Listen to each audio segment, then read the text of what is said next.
think the first is you need to work, depending upon how well you want to do, and particularly if you're starting a company, you need to work super hard. So what does super hard mean?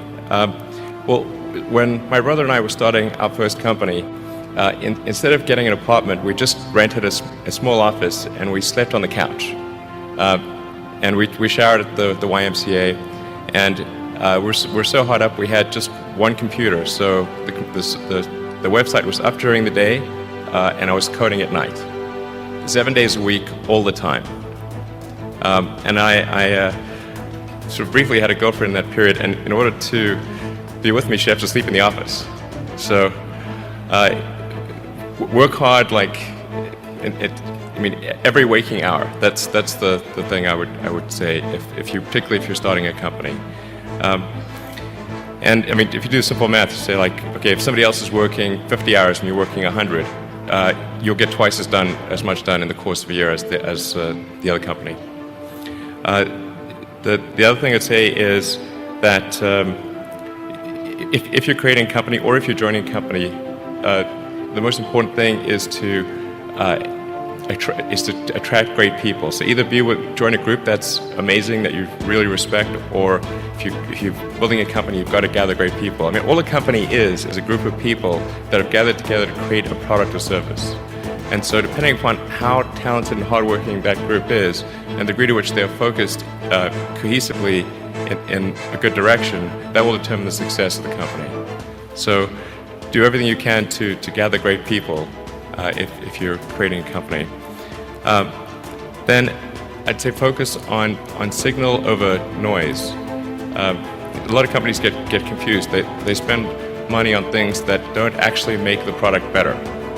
So, for example, at Tesla, we've never spent any money on advertising. We put all of the money into R&D and manufacturing and design to try to make the car as good as possible. And I think that's the way to go. So for any given company, just keep thinking about, are these efforts that people are expending, are they resulting in a better product or service? And if they're not, stop those efforts. And then the final thing is to sort of don't just follow the trend. So you may have heard me say that it's good to think in terms of the physics approach of first principles, which is, rather than reasoning by analogy, you boil things down to the most fundamental truths you can imagine, and you reason up from there.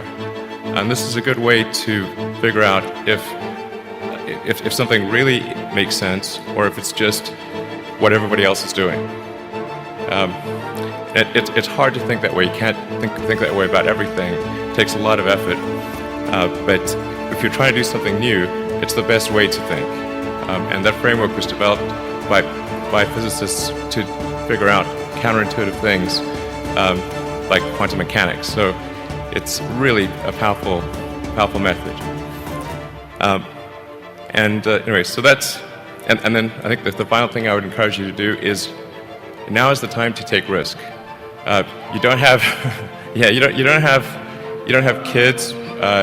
Your obligation. Well, sorry,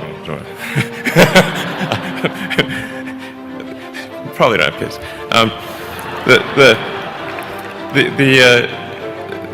But as you get older, your obligations increase. So and once you have a family, you start taking risk not just for yourself but for your family as well. It gets much harder to do things that might not work out.